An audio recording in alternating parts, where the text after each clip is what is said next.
A number of years ago, the Central Bank of the United States, the Federal Reserve, produced a document entitled Modern Money Mechanics.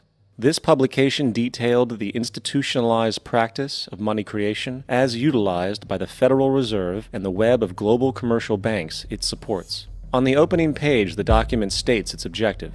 The purpose of this booklet is to describe the basic process of money creation in a fractional reserve banking system. It then proceeds to describe this fractional reserve process through various banking terminology, a translation of which goes something like this. The United States government decides it needs some money, so it calls up the Federal Reserve and requests, say, $10 billion. The Fed replies, saying, sure, we'll buy $10 billion in government bonds from you.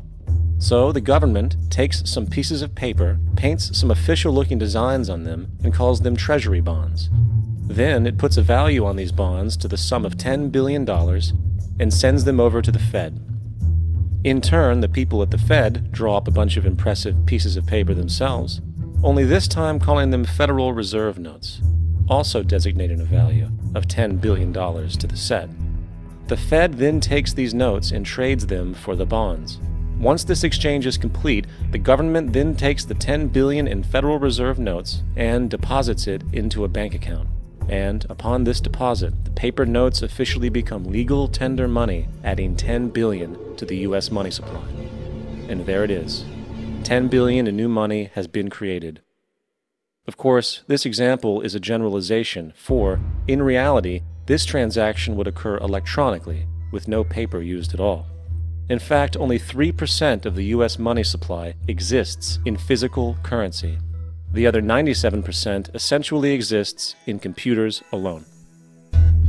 Now, government bonds are, by design, instruments of debt, and when the Fed purchases these bonds, with money it essentially created out of thin air, the government is actually promising to pay back that money to the Fed. In other words, the money was created out of debt. This mind-numbing paradox of how money or value can be created out of debt or a liability will become more clear as we further this exercise. So, the exchange has been made and now $10 billion sits in a commercial bank account. Here's where it gets really interesting. For as based on the fractional reserve practice, that $10 billion deposit instantly becomes part of the bank's reserves, just as all deposits do. And regarding reserve requirements, as stated in modern money mechanics, a bank must maintain legally required reserves equal to a prescribed percentage of its deposits. It then quantifies this by stating, under current regulations, the reserve requirement against most transaction accounts is 10%. This means that with a $10 billion deposit, 10% or $1 billion is held as the required reserve, while the other $9 billion is considered an excessive reserve and can be used as the basis for new loans.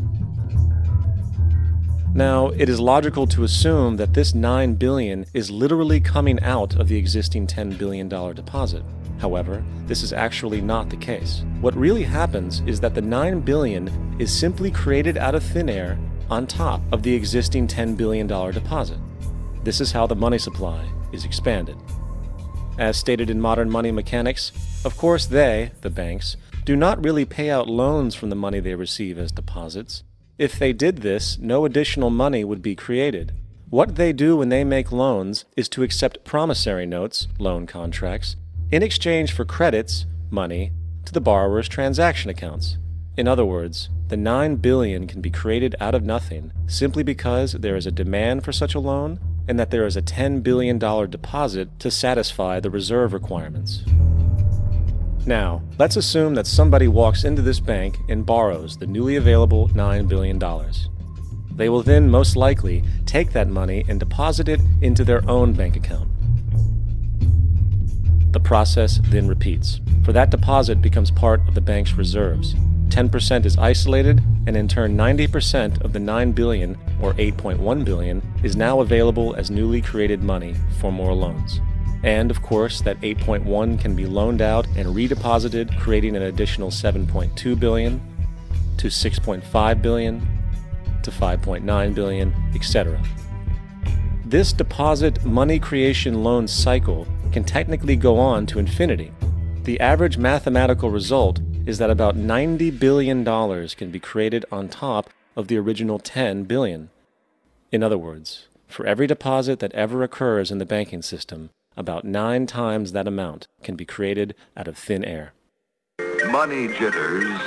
Ask the obliging Bank of America for a jar of soothing instant money, M-O-N-E-Y, in the form of a convenient personal loan. So, now that we understand how money is created by this fractional reserve banking system, a logical yet elusive question might come to mind. What is actually giving this newly created money value? The answer? The money that already exists. The new money essentially steals value from the existing money supply.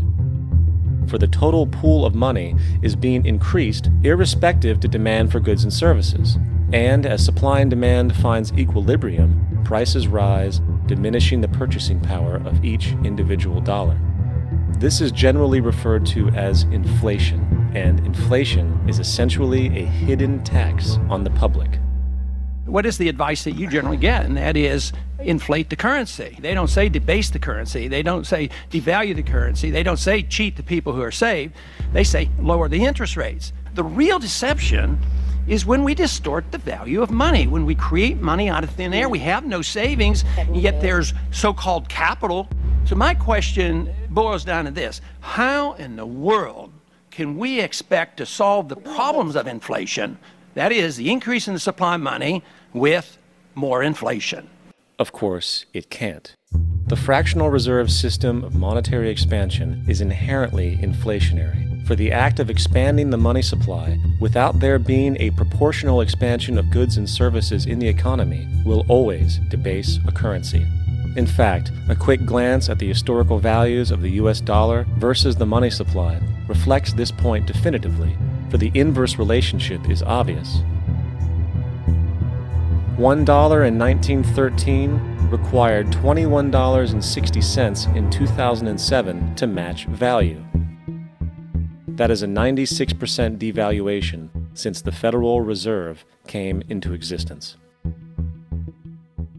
Now, if this reality of inherent and perpetual inflation seems absurd and economically self-defeating, hold that thought, for absurdity is an understatement in regard to how our financial system really operates. For in our financial system, money is debt, and debt is money. Here is a chart of the U.S. money supply from 1950 to 2006. Here is a chart of the U.S. national debt for the same period. How interesting it is that the trends are virtually the same. For the more money there is, the more debt there is. The more debt there is, the more money there is. To put it a different way, every single dollar in your wallet is owed to somebody by somebody. For remember, the only way the money can come into existence is from loans. Therefore, if everyone in the country were able to pay off all debts, including the government, there would not be $1 in circulation.